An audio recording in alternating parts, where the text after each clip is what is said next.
Hello दोस्तों, क्या हाल चाल आप सभी के। मेरा नाम अभिजीत है। आप देख रहे हैं स्टॉक्स विद अभी। आई होप सब बढ़िया होंगे। आइए आज का वीडियो स्टार्ट करते हैं। देखते हैं मार्केट ने किस तरीके से काम किया है आज।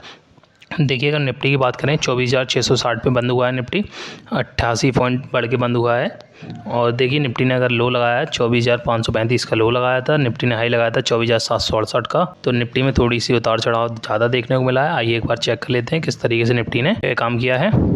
अगर हम मैप की बात करें, कुछ ज़्यादा स्थान नहीं मैप में, उसी जगह पे निफ्टी काम करता हुआ नज़र आया है। थोड़ा सा नीचे गया, पहले थोड़ा ऊपर गया, फिर थोड़ा नीचे गया, फिर बीच में देखिए बंद हुआ है। यही था आज, ज़्यादा कुछ निफ्टी में था नहीं। आगे जिस तरीके से भी काम होगा हम आपको बताएंगे। आइए आगे की न्यूज़ पर नज़र डालते हैं एक बार। देखिए, सुजलॉन को लेकर काफ़ी समय के बाद एक अच्छी न्यूज़ आई है। सुजलॉन के शेयर में आ सकती है 30% तक तेज़ी। दिग्गज जो ब्रोकरेज फर्म है उसने बाई की रेटिंग दी है। 4% इस रेटिंग के बाद शेयर उछल गया है आज। आइए पूरी न्यूज़ समझते हैं किस कंपनी ने क्या रेटिंग दी हुई है।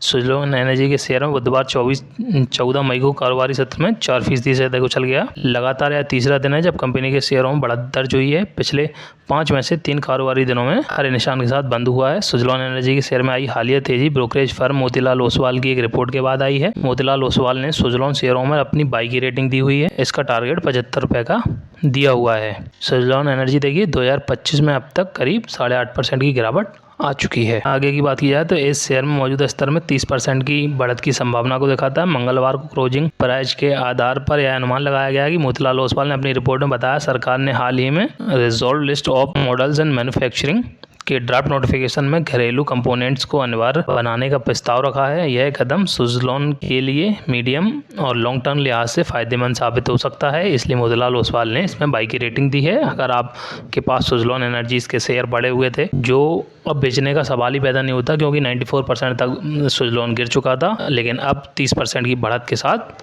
75 रुपये का टारगेट दिया है। अगर आपके पास शेयर पड़े हुए हैं तो आप उनको होल्ड कर सकते हैं अभी। चलिए आइए आगे की न्यूज़ पे नजर डालते हैं एक बार। देखिए, आगे की न्यूज़ पे नजर डालते हैं तो कैबिनेट में यूपी के जेवर में कैबिनेट ने यूपी के जेवर में 3,706 करोड़ रुपए के लागत से लगने वाले सेमीकंडक्टर इकाई को मंजूरी दे दी है। आइए पूरी न्यूज़ समझते हैं एक बार। देखिए, आईटी मंत्री अश्विनी वैष्णव ने कहा कि केंद्रीय मंत्रिमंडल ने 14 मई को एचसीएल टेक्नोलॉजी और फॉक्सकॉन के बीच एक संयुक्त उद्यम के रूप से स्थापित होने वाले एक नए सेमीकंडक्टर इकाई को मंजूरी दे दी है। इसकी लागत करीब 3,706 करोड़ रुपए होगी। यह उत्तर प्रदेश के जेवर में लगेगी। वैष्णव ने आगे कहा कि जेवर सेमीकंडक्टर इकाई mobile phone, laptop, automobile, PC और डिस्प्ले वाले अन्य उपकरणों के लिए डिस्प्ले ड्राइव चिप्स का निर्माण करेगी। उन्होंने कहा कि जेवर सेमीकंडक्टर इकाई को प्रति माह 36 मिलियन चिप्स के लिए डिजाइन किया जाएगा, मतलब किया गया है। और पूरी न्यूज़ और देखते हैं आगे। वैष्णव ने आगे कहा कि यह प्लांट प्रति माह 20,000 पेपर्स बनाने के लिए डिजाइन किया गया है। एक बार यह डिस्प्ले ड्राइव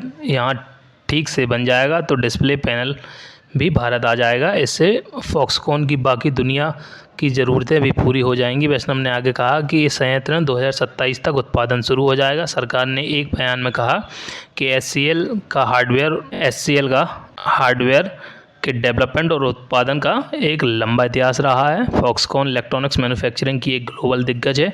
ये दोनों कंपनियां मिलकर यमुना एक्सप्रेस पे औद्योगिक विकास प्राधिकरण में जेवर हवाई अड्डे के पास एक संयंत्र स्थापित करेंगी। तो देखिए, बहुत अच्छी न्यूज़ है कि एचसीएल और फॉक्सकॉन मिलके एक सेमीकंडक्टर प्लांट बनाने वाली हैं, जिसमें 3700 करोड़ रुपए सरकार इन्वेस्ट करने वाली है।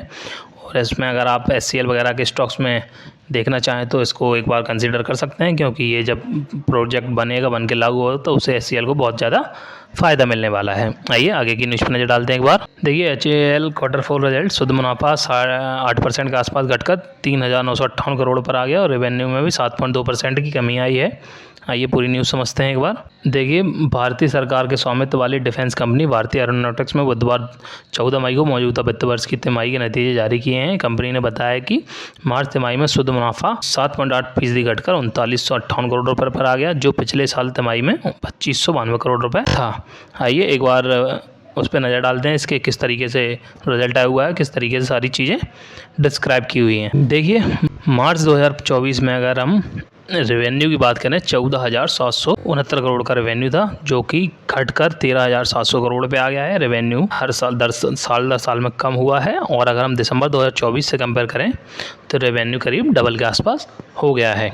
एक्सपेंसेस की बात की जाए तो 8872 करोड़ के रेवेन्यू थे मार्च 2024 में, जो एक साल में थोड़े से कम हुए हैं। ये बहुत अच्छी चीज़ है कि एक्सपेंसेस साल दर साल कम हुए हैं, लेकिन दिसंबर 2024 में एक्सपेंसेस थे 5276 करोड़ रुपए, जो कि अब हो गए हैं 8408 करोड़ रुपए। ईयरली वाइज बहुत ज़्यादा एक्सपेंस हुआ है कंपनी में। और हम अगर प्रॉफिट की बात करें तो 2024 में प्रॉफिट था इसका 5778 करोड़ रुपए, जो कि थोड़ा सा कम हुआ है, 5200 करोड़ रुपए के आसपास आ गया और ईयरली वाइज कम हुआ है। और अगर हम क्वार्टरली वाइज देखें तो दिसंबर 2024 में 2035 करोड़ का प्रॉफिट था, जो कि बढ़ के 5200 करोड़ रुपए का प्रॉफिट हो गया है। देखिए नेट प्रॉफिट की अगर हम बात करें तो नेट प्रॉफिट 2024 में था 4292 करोड़ रुपए, जो कि कम हो गया 3958 करोड़ रुपए के प्रॉफिट पर आ गया है। अगर हम क्वार्टरली बात करें 1433 करोड़ का प्रॉफिट था, जो कि बढ़कर 3958 करोड़ रुपए का प्रॉफिट हो गया है। देखिए क्वार्टरली वाइज तो चीज़ें बढ़ी हैं, बट ईयरली वाइज अगर हम देखें तो चीज़ें थोड़ी सी कम हो के आई हैं, थोड़ी सी घट के आई हैं। यही थे इसके रिजल्ट। आइए एक बार इसके शेयर पर नज़र डालते हैं किस तरीके से आज शेयर ने काम किया है मार्केट में।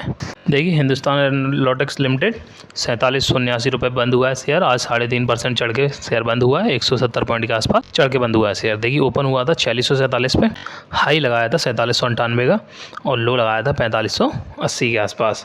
और इसकी मार्केट कैप की अगर हम बात करें तो 3,19,000 करोड़ के आसपास की इसकी मार्केट कैप है। पी रेशियो की अगर हम बात करें तो 36 का पी चल रहा है इस समय। पी ठीक है, थोड़ा ज़्यादा नहीं है, नॉर्मल मानेंगे इसको हम। और थोड़ा बहुत डिविडेंड भी देती है कंपनी।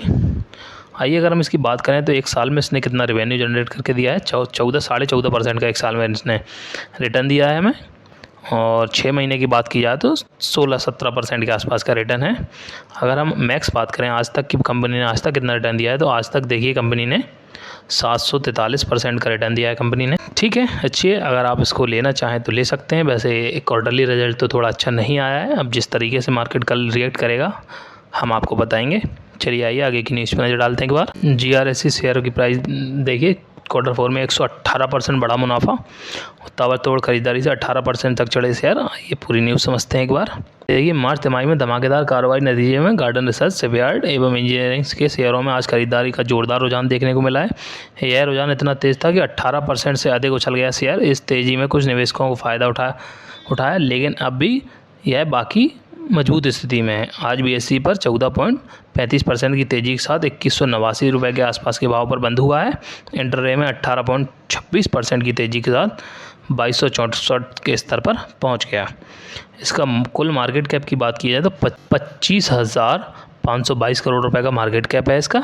आइए इसके एक बार शेयर पर नज़र डालते हैं किस तरीके से शेयर ने आज परफॉर्म किया है। और 118% का अगर इसने प्रॉफिट जनरेट करके दिया है तो हो सकता है कल इसके शेयर में बहुत अच्छा आपको खरीदारी देखने को मिले। आज भी 18% बढ़ा है। एक बार से नज़र डाल लेते हैं जिस तरीके से पूरा काम हुआ है मार्केट में।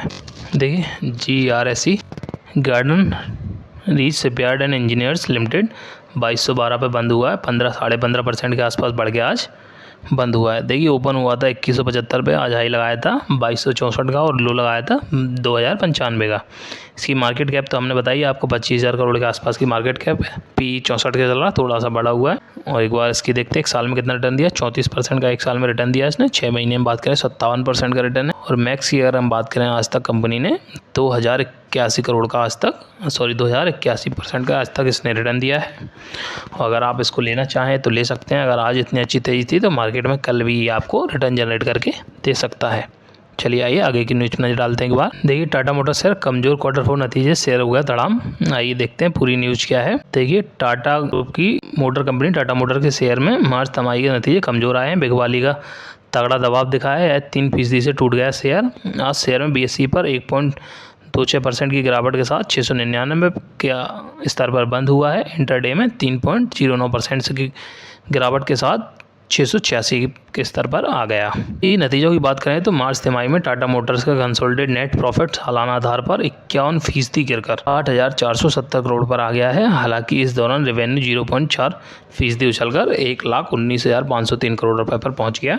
आइए एक बार इसकी देख लेते हैं किस तरीके से रिजल्ट आया हुआ है।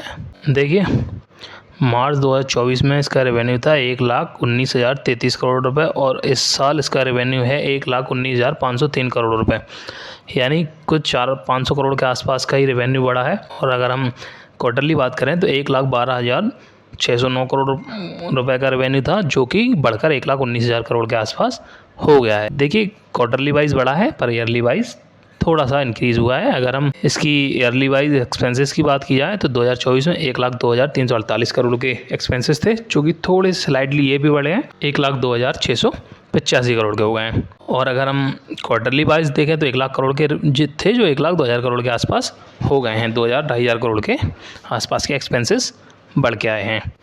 देखिए प्रॉफिट की अगर हम बात करें तो एक साल पहले प्रॉफिट था 9,309 करोड़ रुपए, जो कि ईयरली वाइज भी बढ़ा है, 11,504 करोड़ रुपए हो गया, और क्वार्टरली वाइज 7,605 करोड़ रुपए था, जो कि बढ़ के 11,000 करोड़ के आसपास हो गया है। नेट प्रॉफिट की अगर हम बात करें, देखिए नेट प्रॉफिट, ये प्रॉफिट टैक्स था, टैक्स के बाद जो प्रॉफिट था 17,528 करोड़ रुपए हो गया था। ये कैसे हुआ पता नहीं। मार्च 2024 में जो प्रॉफिट था 17,528 करोड़ रुपए था, जो कि घट के 8,556 करोड़ रुपए हो गया है। क्वार्टरली वाइज 5485 करोड़ रुपए था, क्वार्टरली वाइज भी बढ़ा हुआ है, लेकिन ये ईयरली वाइज समझ नहीं आया किस तरीके से हुआ है। टैक्स से पहले 9309 करोड़ रुपए था, टैक्स के बाद 17,000 करोड़ कैसे हो गया, ये तो समझ से बाहर है। लेकिन जो भी है क्वार्टरली वाइज आप देख सकते हैं 5485 करोड़ रुपए का प्रॉफिट था, जो कि बढ़ के 8,556 करोड़ रुपए का प्रॉफिट हो गया है। आइए इसके शेयर पर नज़र डालते हैं किस तरीके से शेयर काम किया है आज मार्केट में। देखिए टाटा मोटर की बात की जाए तो 700 पे शेयर बंद हुआ है, 1% के आसपास गिर के आज बंद हुआ है। देखिए शेयर ओपन हुआ था 690 पे, हाई लगाया था 708 का और लो लगाया था 686 के आसपास का। मार्केट कैप की बात की जाए तो 2.5 लाख करोड़ के आसपास का मार्केट कैप है। पी देखिए बहुत गिर चुका है, 6.14 का पी है, पी बहुत कम हो चुका है इसका, तो शेयर बहुत ज़्यादा डाउन हो चुका है। आप देखिए एक समय पर 1100 के आसपास चल रहा था ये शेयर, लेकिन अब ओनली 700 रुपये पे आ गया है। 400 पॉइंट के आसपास की इसमें गिरावट है। शेयर बहुत अच्छा शेयर, टाटा मोटर्स की, टाटा ग्रुप की सबसे अच्छी कंपनी है टाटा मोटर। जब भी ये ऊपर जाएगा, कब जाता है देखेंगे हम, अभी तो मैं इसको लेने के लिए आपको प्रेफर नहीं करूँगा।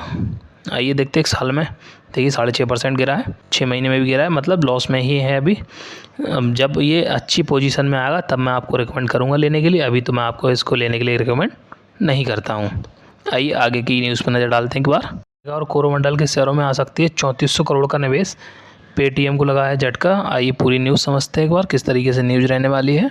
देखिए मॉर्गन स्टैनली कैपिटल इंटरनेशनल ने अपनी छमाही समीक्षा के तहत अपने ग्लोबल स्टैंडर्ड इंडेक्स में बड़ा फेरबदल किया है। इस बदलाव के तहत कोरोमंडल इंटरनेशनल लिमिटेड और नायका की parent company FSN ecommerce ventures limited के शेयरों में MSCI के ग्लोबल स्टैंडर्ड इंडेक्स में शामिल किया है।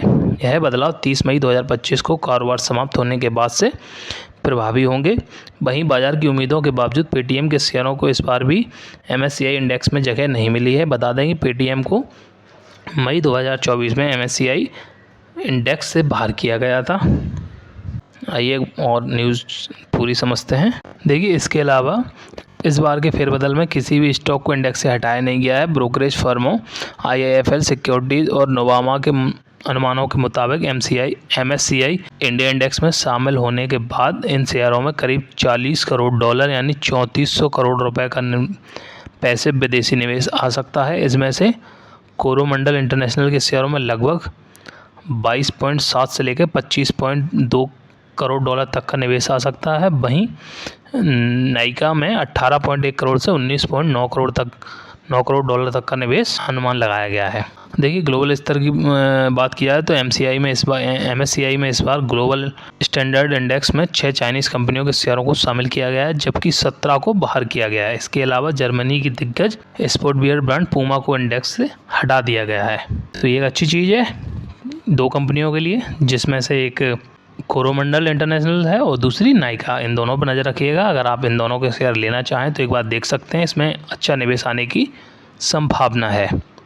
आइए आगे की न्यूज़ पर नज़र डालते हैं। देखिए आइए एक बार FIIs DIIs का डाटा देख लेते हैं किस तरीके से FIIs DIIs ने काम किया है मार्केट में। देखिए 14 मई 2025 की अगर हम बात करें तो FIIs ने 931 करोड़ की बाइंग की थी, वहीं DIIs ने 316 करोड़ की बाइंग की थी।